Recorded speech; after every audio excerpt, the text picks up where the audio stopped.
안녕하십니까? 행복한 안식일입니다. 오늘 진매전에 오신 여러분들을 진심으로 환영합니다.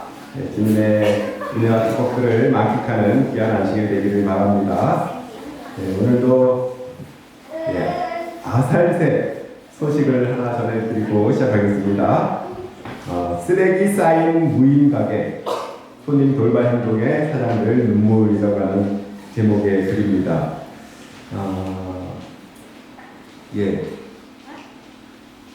주인이 없는 그 무인 가게 여러분 가보셨죠? 아무런 대가 없이 무인 가게 바닥에 놓인 쓰레기를 치우고 떠난 아버지와 아들 부자 손님이 누리꾼과 자영업자들에게 감동을 안기고 있습니다. 이들은 아직은 살만한 세상, 감사한 손님 등의 반응을 보였습니다. 22일 자영업자 온라인 커뮤니티 아프니까 사장이다에는 무인가게 감동 손님 눈물 날 뻔했습니다 라고 하는 제목의 글이 올라왔습니다. 글쓴이 A씨는 서울 성북구 종암동에서 무인가게를 운영하고 있다고 자신을 소개하며 최근 있었던 일을 설명했습니다.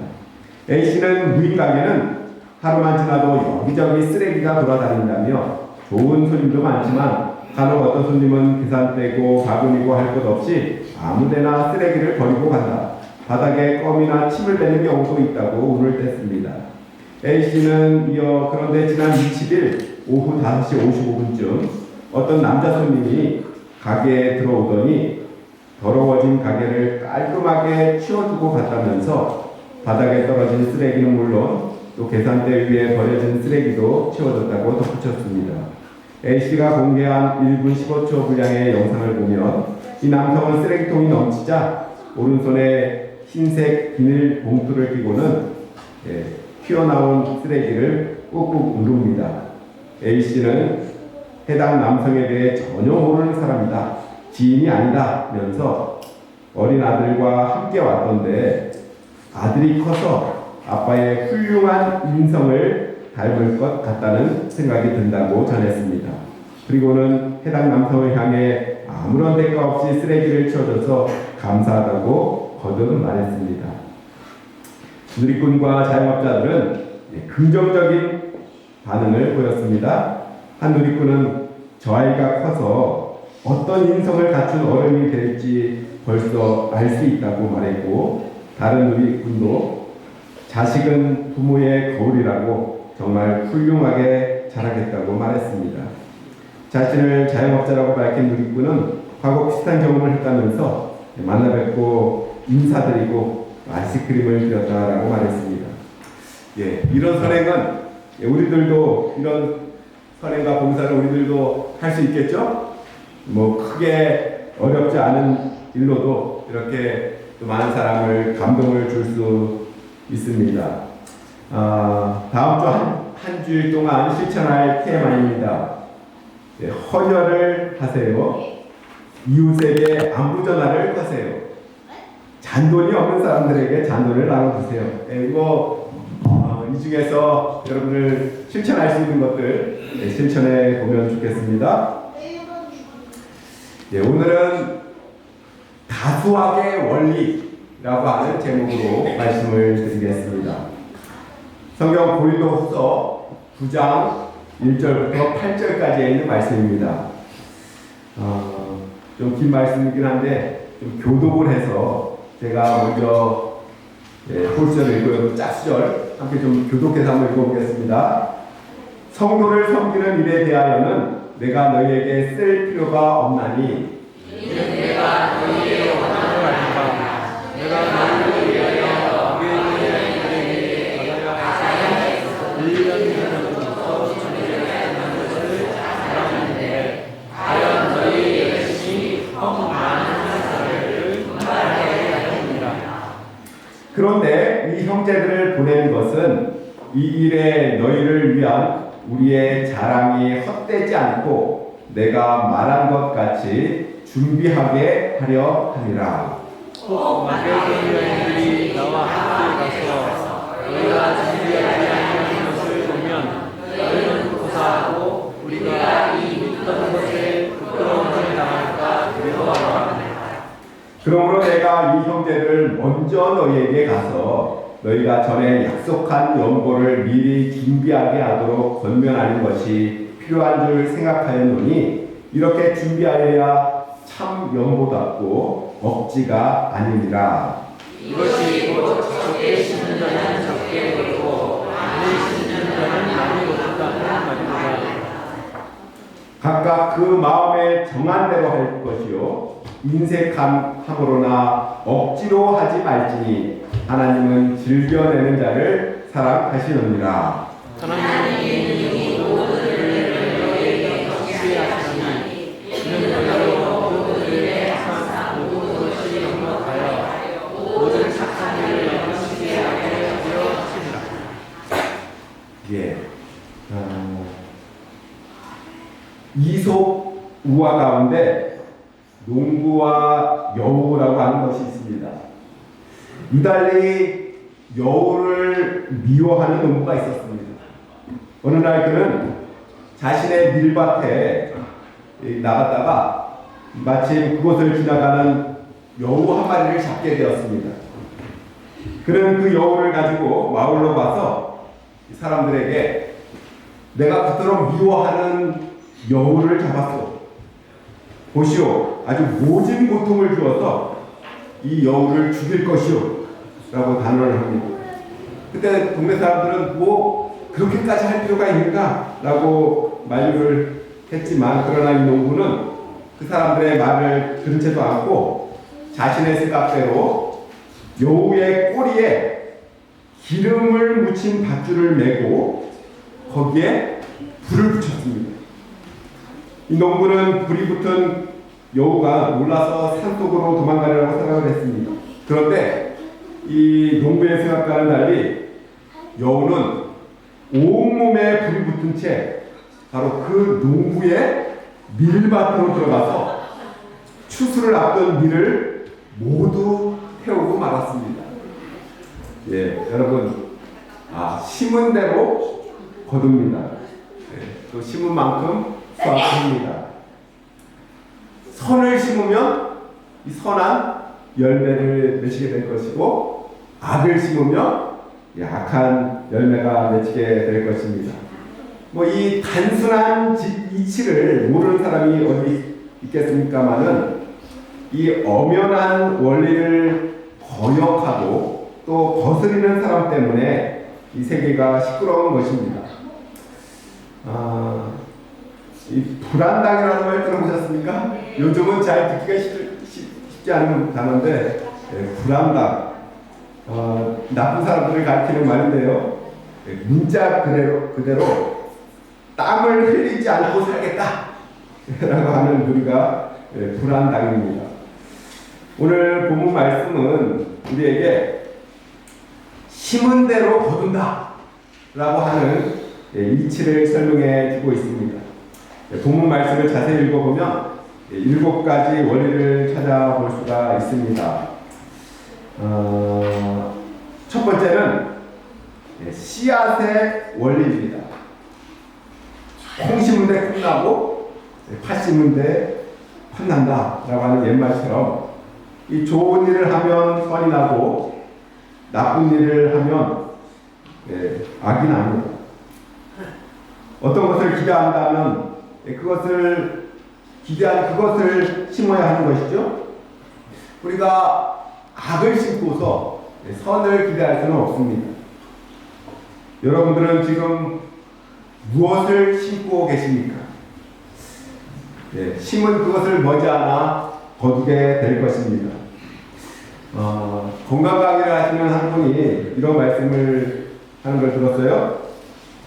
담배를 심으면 폐암이 나고, 육식을 심으면 중풍, 직장, 결장암이 나고, 술, 커피를 심으면 위암이 나고, 설탕, 백미를 심으면 당뇨가 나고, 과로, 스트레스를 심으면 간암이 난다. 이런 이야기를 하는데 저는 한마디 붙이고 싶습니다. 불신을 심으면 죽음이 나고, 믿음을 심으면 무엇이 난다? 영상이 난다. 맞습니까? 우리 모두 믿음을 심어서 영생을 거두게 되시기를 간절히 바랍니다. 두 번째는 분량의 원리입니다. 많이 심으면 많이 거두고 적게 심으면 적게 거두게 된다라고 하는 것입니다. 이 미국은 식량으로 세계에서 큰 소리를 칩니다. 차를 안 타고 컴퓨터를 안 쓰면서든 살 수가 있어도 우리가 안 먹고는 못 살죠? 우리나라는 국토가 적어서 농사 규모가 작습니다만 정말 비행기로 씨를 뿌릴 정도로 땅이 넓은 미국은 그만큼 많이 거두고 있습니다. 이렇듯 많은 양을 심으니까 많이 거두는 것입니다. 단위 면적당 수확량으로 치면 우리나라가 더 많을지 모르겠지만 이 씨앗의 분량에 비교해서는 비교가 안 되는 것이죠. 분량의 원리에 따라서 많이 심으면 또 많이 거두게 되고 적게 심으면 적게 거두게 될 것입니다.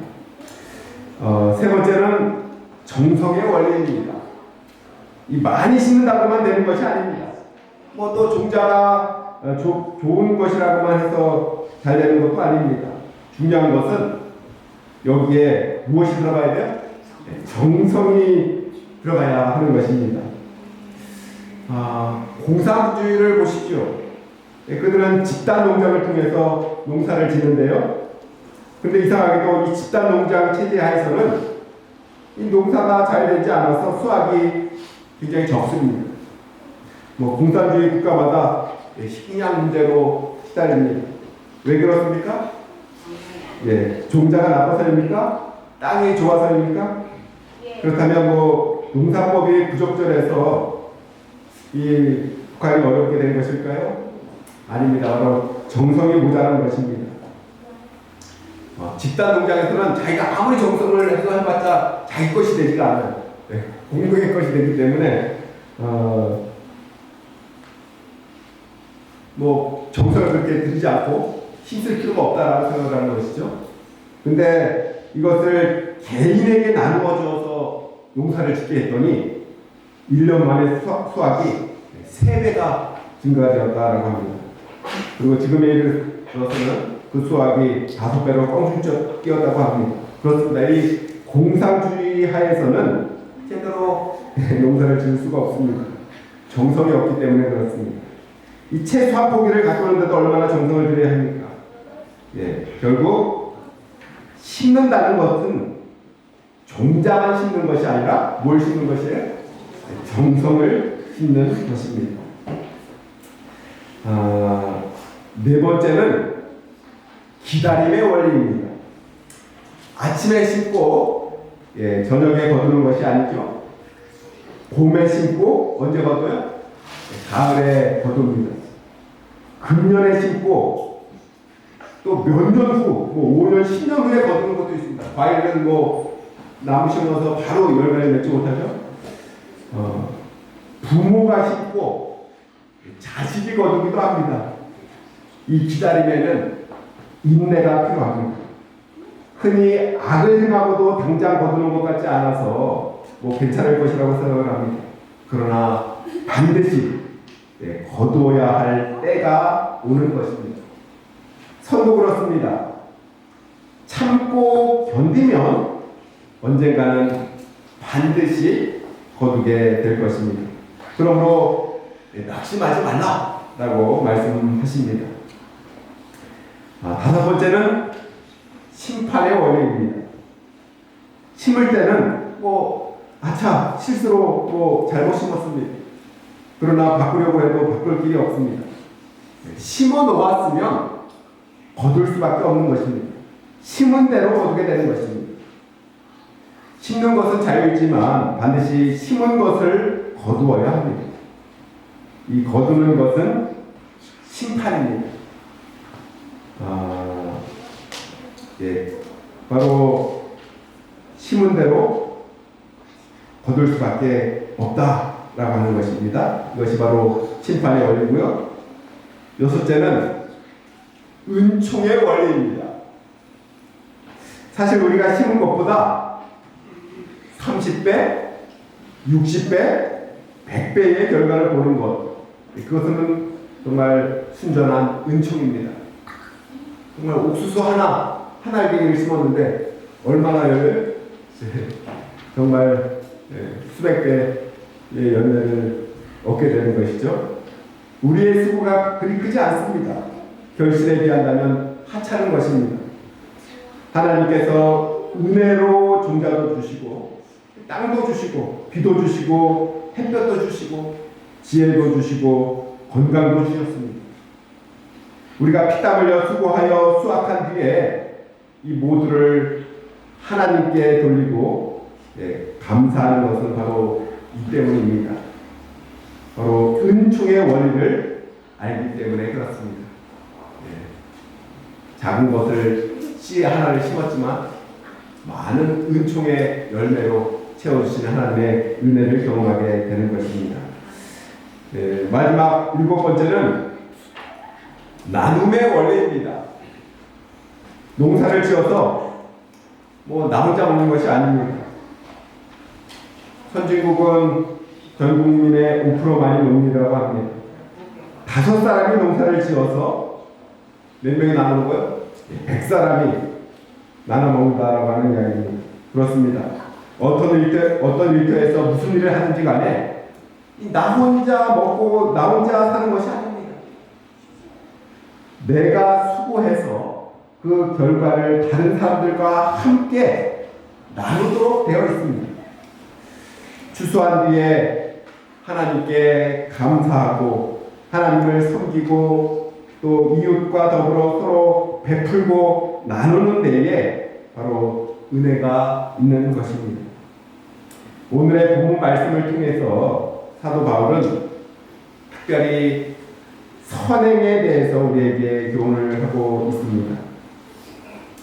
사도 바울은 복음을 전할 때에 어느 곳에서 전하든지 이 교회를 세우고 또 교인들이 일어서게 되면 그들에게 꼭 부탁하는 것이 있었습니다. 예루살렘에 몇 년째 지금 흉년이 들어서 많은 사람들이 기아에 허덕이고 있으니 이 예루살렘 그 성도들을 위해서 헌금을 하자라고 선교여행을 가서 또 교회를 개척하게 되면 그 성도들에게 예루살렘 교회를 좀 돕자, 부어 헌금을 하자라고 하는 호소를 했습니다. 사도 바울이 소아시아 근방에서 전도할 때에도 그곳에서 1년 반을 거하면서 그들을 위해서 이 고린도 교회를 세웠습니다. 그리고 그 교인들에게 예루살렘의 교인들을 위해서 헌금을 부탁했습니다. 이 고린도 교회 교인들은 선뜻 즐거운 마음으로 헌금하기로 약속을 했습니다. 이 사도 바울은 크게 감격해서 다른 지방에 가서도 복음을 전할 때에 이 소식을 함께 전했습니다. 사도 바울은 마게도냐인에게 고린도 교회 교인들이 1년 전부터 헌금을 준비했다라고 자랑을 했습니다. 그래서 많은 사람들을 분발시키고 격동시켰다라고 2절에 보면 말씀을 합니다. 고린도 교회 교인들이 헌금한다면 우리들도 당연히 해야지 하며 많은 사람들이 헌금을 위해서 나섭니다. 그런데 그로부터 1년이 지났을 무렵에 이 고린도 교회 교인들이 헌금을 중단했다라고 하는 소식이 들려옵니다. 이 헌금을 하기로 작정만 해놓고 실제로 안 낸 사람들이 많다는 것입니다. 고린도 교회 교인들은 충동적인 사람들로 실천 의지가 부족했습니다. 이 사실을 알고 사도 바울은 마음이 아파서 바로 오늘 본문 말씀을 편지로 쓰게 된 것입니다. 여기에는 3중 낭패가 있습니다. 첫째로 고린도 교회 교인들이 시건을 한 것입니다. 약속을 해놓고 실천하지 않았으니 신앙적으로 병들게 되었다라고 하는 말입니다. 여기에 문제가 있습니다. 시험에 들게 된 것입니다. 그 다음에 두 번째, 배신감입니다. 고린도 교회 교인들이 열심히 헌금한다는 소식을 듣고 이 다른 교회의 교인들도 열심히 헌금을 했는데 고린도 교회 교인들이 헌금을 중단했다는 말을 들어보십시오. 이 배신감을 느끼게 되는 것입니다. 그 다음에 또 이 일을 주도했던 사도 바울 역시 아주 난처한 입장에 처하게 됩니다. 그러니 이보다 큰 낭패가 어디 있겠습니까?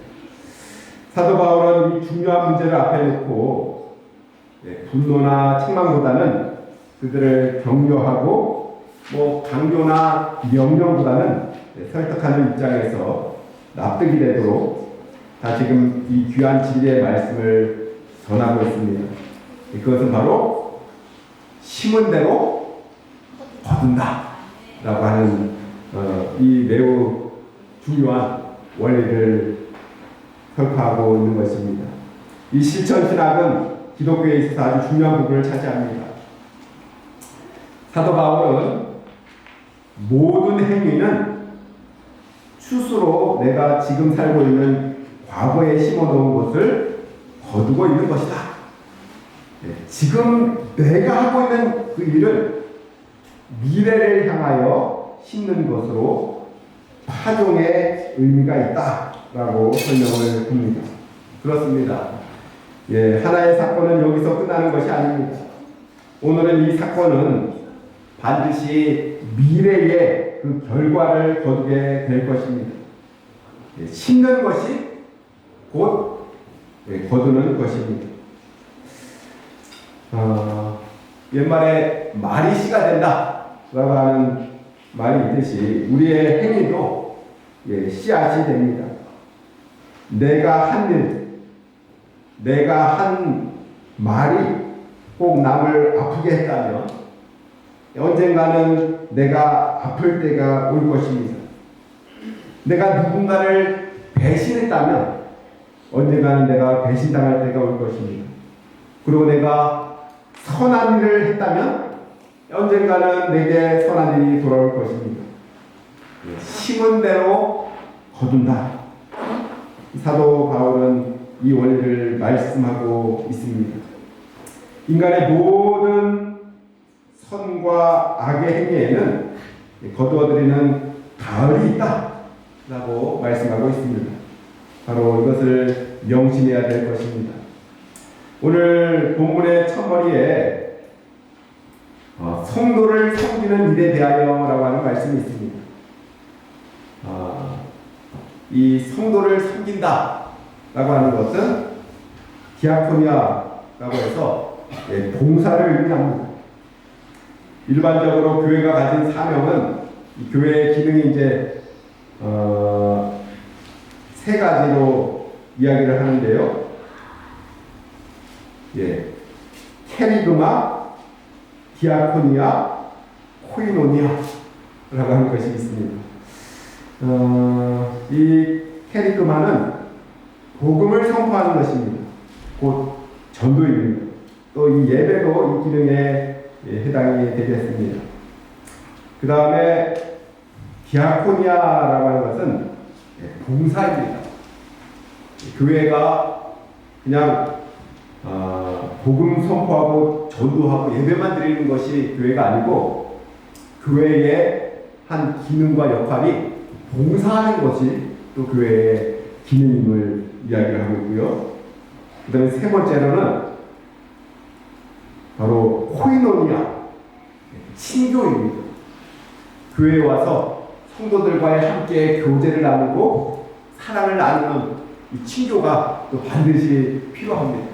그래서 이 교회는 이렇게 대예배로 그냥 잠깐 와서 말씀 듣고 그냥 가는 것, 그것으로 끝나면 안 돼요.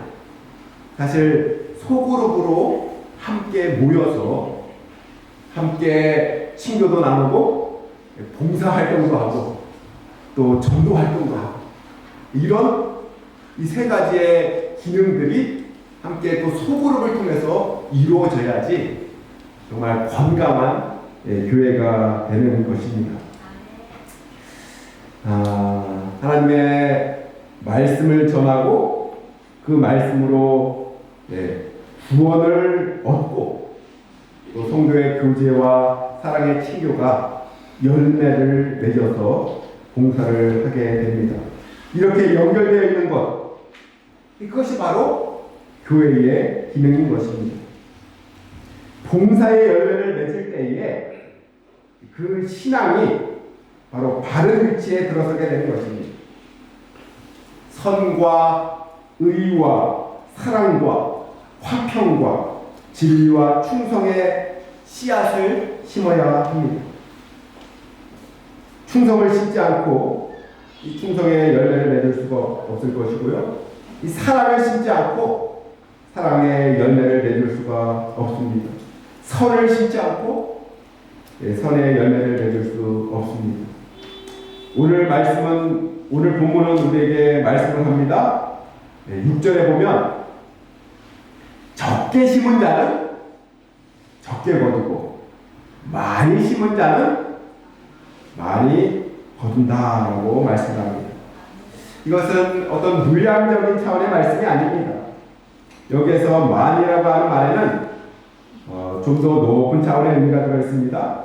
야고보서 1장 5절이나 에베소 3장 20절에 보게 되면 모든 사람에게 후히 주시고 더 넘치도록 이라고 하는 말씀과 같이 이 많이라고 하는 것은 후하다라고 하는 의미입니다.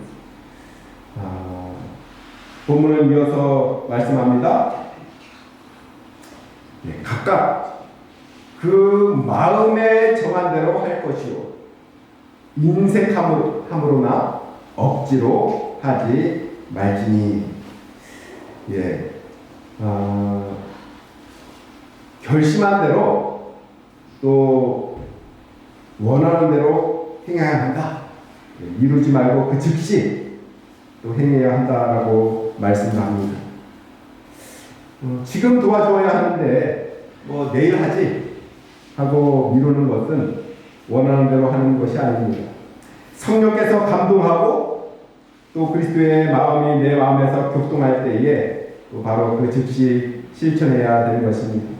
그렇지 않은 것은 결심대로 행하지 못할 것입니다.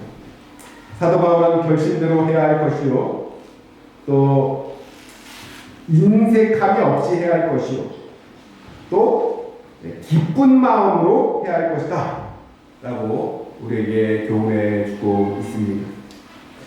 여러분, 인색하다는 것이 무엇입니까? 도와줘야 할 시간에 그 마음을 억누르고 돕지 않는 것입니다. 모름지기 선행은 기쁘게 해야 합니다. 기쁜 마음, 이것이 중요합니다. 기쁨이 따르지 않는다면 모든 행위는 소용이 없습니다. 또한 선행은 준비해야 합니다. 정성을 들여야 한다는 것입니다.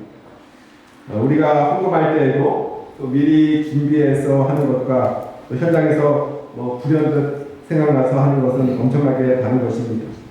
기도하면서 정성껏 이 선행을 준비해야 할 것을 말씀하고 있습니다.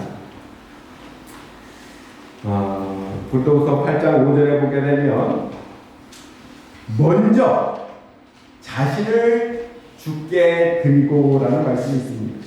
그렇습니다. 하나님께 먼저 자신을 드리고 그 다음에 봉사할 것입니다. 나아가 이 봉사는 자원하는 마음으로 해야 합니다. 자발적인 마음이 아니고서는 안 되는 것입니다. 그래서 자원봉사라고 많이 이야기를 하죠. 부득이 해서 혹은 억지로 하는 것은 선행이 될 수가 없습니다. 본문도 억지가 아니니라라고 해서 자발적으로 하는 선행이 아니고는 참된 연보가 될 수 없다라고 말씀을 합니다. 더 중요한 것은 보상을 바라는 마음이 없어야 한다라고 하는 것입니다.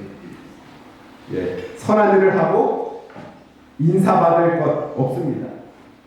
사실 인사받고자 하는 마음부터가 잘못된 것입니다.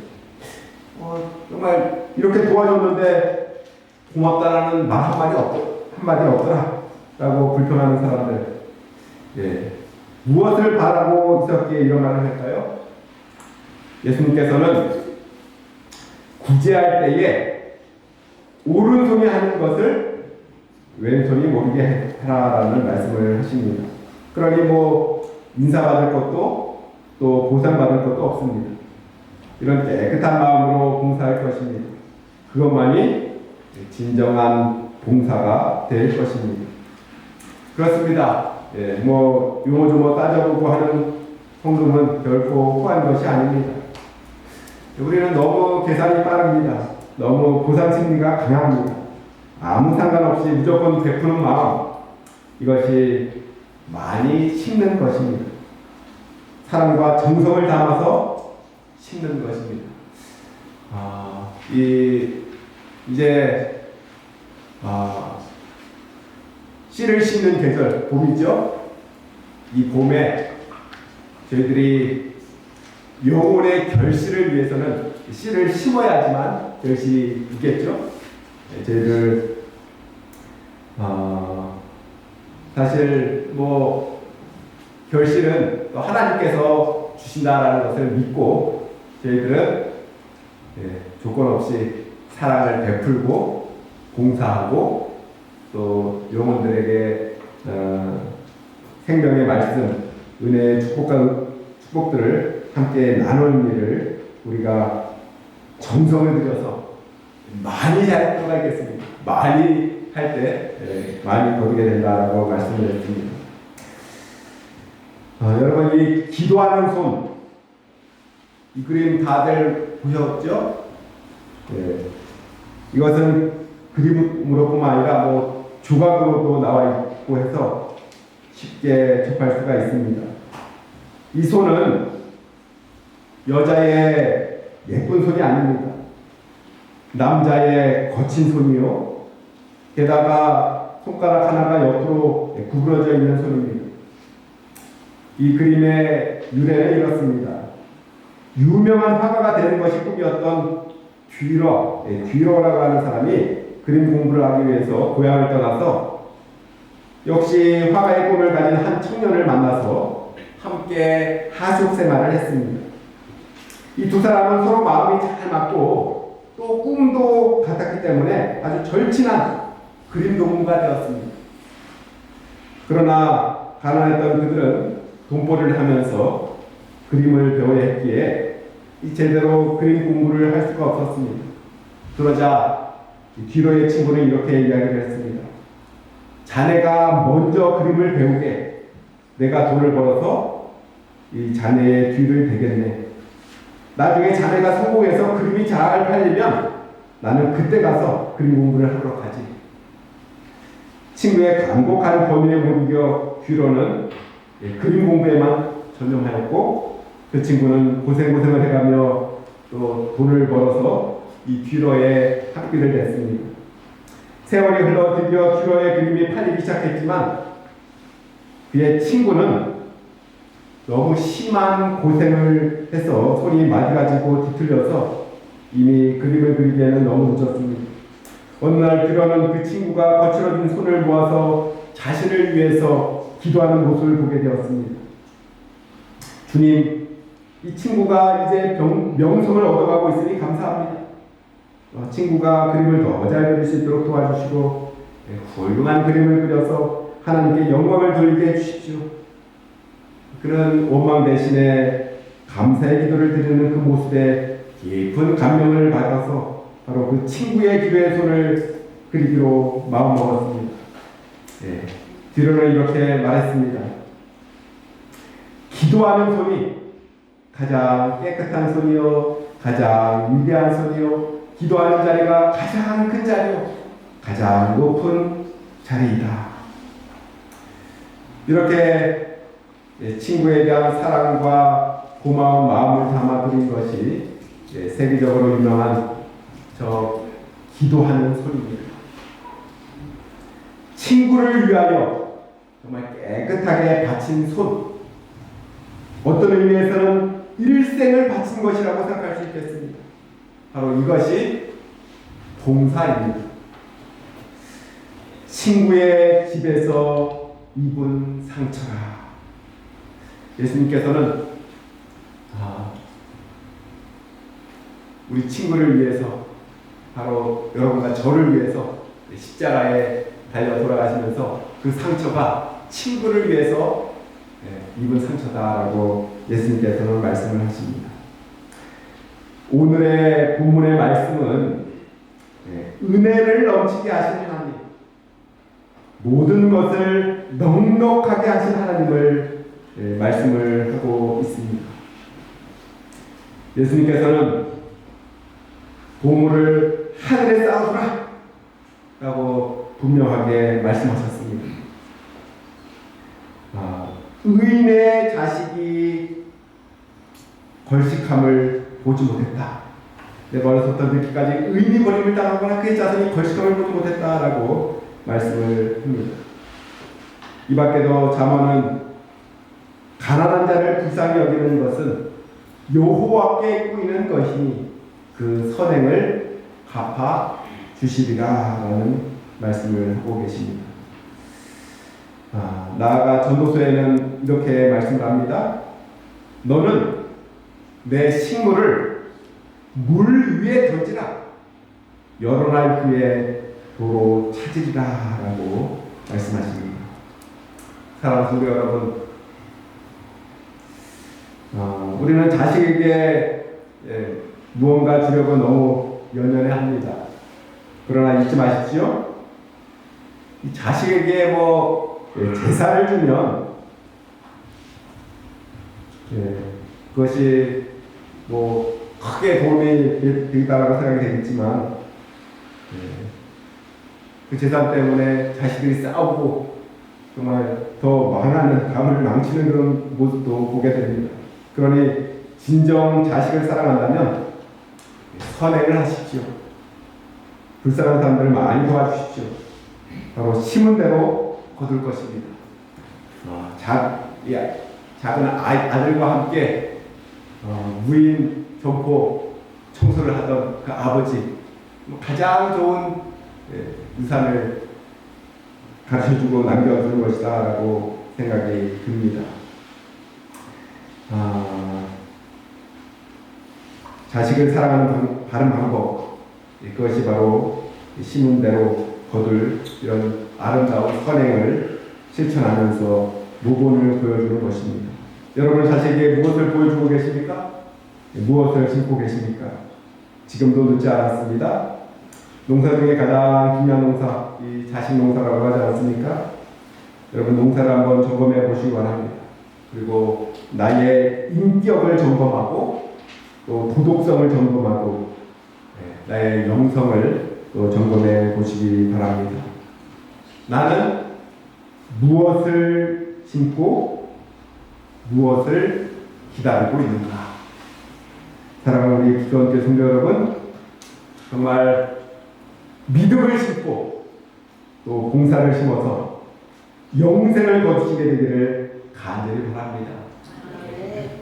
이 복음의 씨앗을 심음으로 정말 30배, 60배, 100배의 열매가 맺히게 되는, 그래서 풍성한 열매로 하나님께 영광 돌리는 저희 여러분의 믿음의 삶이 되시기를 간절히 바라면서 이 시간 말씀을 드리겠습니다.